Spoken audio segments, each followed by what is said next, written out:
the Great Turkish War, the war which changed the balance of Europe. In this journey, we will see about this massive war. A new Holy League was initiated by Pope Innocent I in 1684, which included the Holy Roman Empire, led by the Habsburg monarchy, the Polish, Lithuanian Commonwealth, and the Venetian Republic. Russia joined the alliance in 1686. Mauryan War. Background. Venice held several strategic territories in the Aegean and Ionian Seas after the Fourth Crusade, but lost most of them, including Cyprus and Euboea, to the Ottomans by the 16th and 17th centuries. A prolonged war from 1645 to 1669 over Crete. During the 17th century, despite signs of decline, such as economic issues and declining military quality, the Ottomans remained a dominant power, sustaining their empire through reforms and capable administration. Venice, despite its declining power and resources depleted by the Cretan War, declared war on the Ottomans in 1684, joining the Holy League. The Venetian military, though meager, managed to maintain naval superiority. The Republic aimed to strike Ottoman territories, supported by substantial subsidies from Pope Innocent IV and alliances with various European states. Francesco Morosini led the Venetian expeditionary force, bolstered by mercenaries and allied contributions, setting sail in June 1684 to unite with forces in the Ionian Islands. Osijek campaign. In 1684, General James Leslie, a Scotsman serving the Habsburg Imperial Army, captured the town of Virovitica in the Croatian-Slavonian theater, establishing it as a base for further incursions into Slavonia. In August 1685, Leslie launched another campaign deeper into Ottoman-held Slavonia, targeting the strategic town of Osijek. On August 9th, Leslie's army advanced towards Osijek, but progressed slowly due to the summer heat.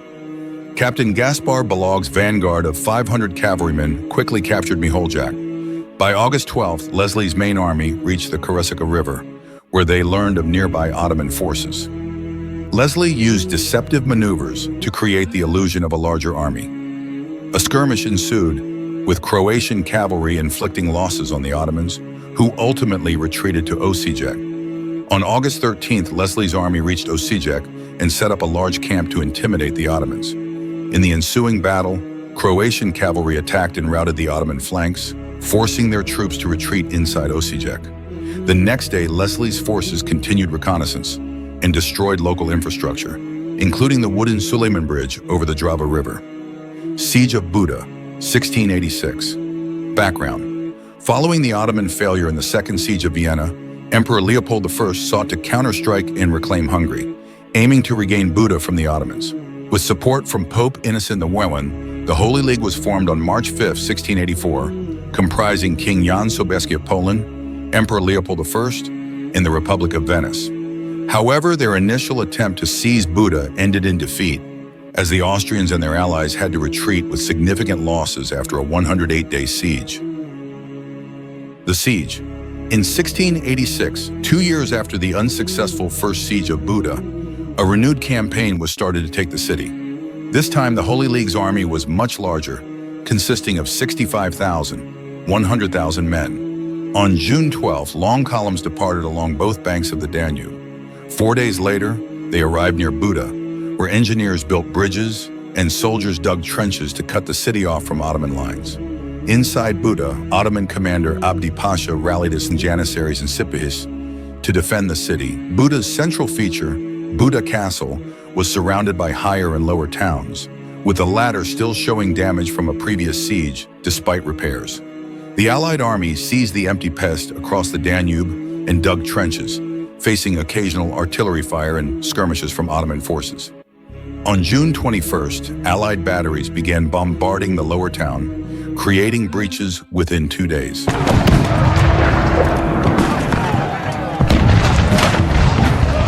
The Bavarians launched the first assault on June 24th, meeting little resistance as most of the Ottoman garrison had fortified themselves in the upper city. The Allies focused their efforts on Buda Castle and the fortified High Town. Using Pest as a base, they seized St. Gellert's Hill and bombarded Ottoman positions with heavy artillery. The Ottomans tenaciously defended Buda, withstanding daily concentrated attacks. They employed a tactic of sending vanguards to engage the attackers, while constructing palisades, leading to brutal close combat upon the Allies' retreat. Despite high casualties, the Allies persisted. A lucky mortar strike on an Ottoman powder magazine killed 1,000 defenders. But Abdi Pasha refused to surrender. The siege continued, with the Allies suffering heavy losses during a July skirmish. Dissent among Ottoman lines led the Duke to send another emissary for surrender. But Abdi Pasha could not capitulate without risking his life. In mid-August, the Duke learned of an approaching Ottoman army under command of the Grand Vizier, Suleiman Pasha. He led his cavalry and infantry to meet them, resulting in a decisive battle where the Ottomans were flanked and massacred. Returning to the trenches, the Duke displayed captured Ottoman standards, hoping to demoralize the defenders. But they remained resolute. Reinforcements arrived on August 30th, and the Allies prepared for a final assault. On September 2nd, the Allies executed a strategic feint by appearing to retreat from Buda. This maneuver lured the Ottoman defenders into a false sense of security. As the Ottomans relaxed their vigilance, the Allies, with their artillery primed and ready, launched a sudden and coordinated assault on the city's gates. The overwhelming numerical superiority of the Allied forces, combined with the exhaustion and dwindling morale of the Ottoman defenders, allowed them to rapidly breach the initial lines of defense and push up the steep slope of the city hill. The assault was marked by intense and brutal fighting.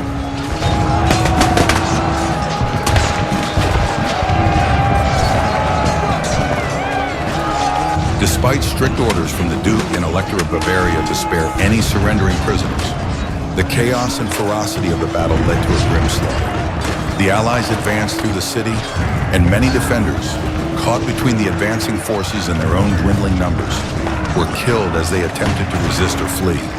During the final stages of the battle, Abdi Pasha, the Ottoman commander, made a last stand at the breach. He fought valiantly with his scimitar in hand, refusing to retreat or surrender.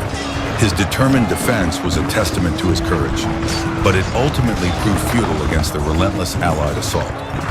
Abdi Pasha met his end bravely, dying on the breach as the Allies overwhelmed the city's defenses. Ultimately, the Allied victory ended 145 years of Ottoman rule in Buda.